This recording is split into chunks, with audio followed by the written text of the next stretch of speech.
Researchers at the University of British Columbia are out with a new study published in the journal Social, Psychological, and Personality Science on how money affects happiness.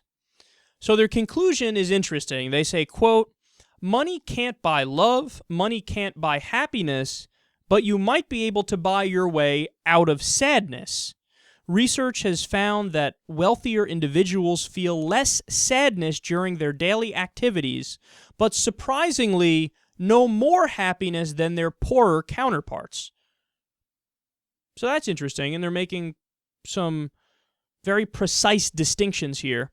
They say the study controlled for variables such as age, sex, marital and employment status, education, ethnicity, presence of a child under 18 in the household, and stress levels. And the researchers also found that wealthier people spent more time exercising and engaging in recreational activities, but even this did not explain the anti-sadness effects of higher income. So again, to reiterate here, they're saying it doesn't add to happiness, it doesn't increase happiness, but it may block sadness. So it may, in other words, neutralize your mood or get you to that feeling of homeostasis if you have more money in the bank. So their explanation is that it may have something to do with security and control. That it may be the case that when you have that security blanket of money in the bank and you don't really need to worry about money, that allows you to feel like you have more control of your life and more control of the decisions that you make and what direction that you go in. So it boosts you up a little bit. It takes your mood to a baseline that's higher than the baseline of somebody who's really having financial struggles. And look, I think this study makes perfect sense. I mean, we all know there are plenty of super rich people who are absolutely miserable. I think there's no doubt about that.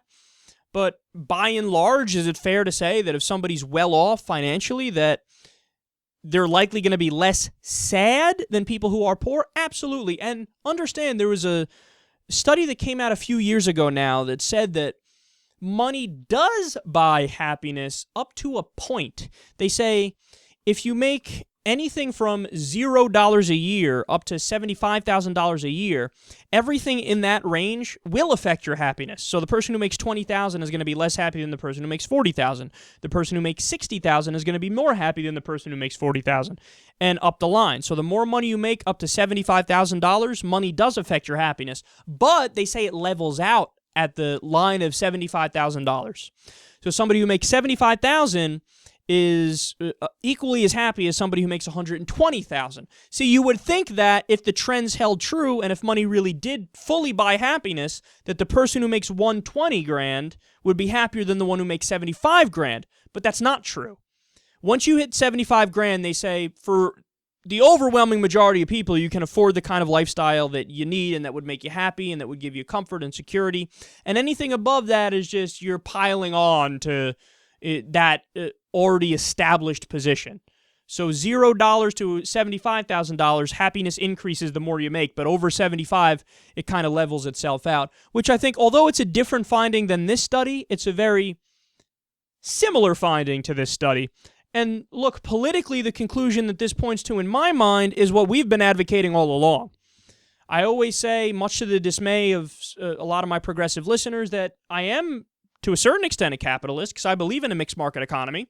I believe you should have a healthy mix of socialism and capitalism, very similar to what they do in the Scandinavian region.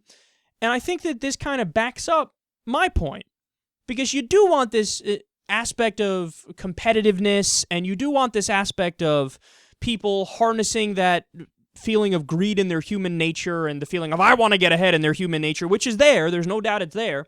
So you want that capitalism aspect there, but you also want the safety net that allows people to not bottom out too low, to have a net where you won't be starving and you won't be homeless, you won't be kicked out in the street if everything goes wrong and the shit hits the fan.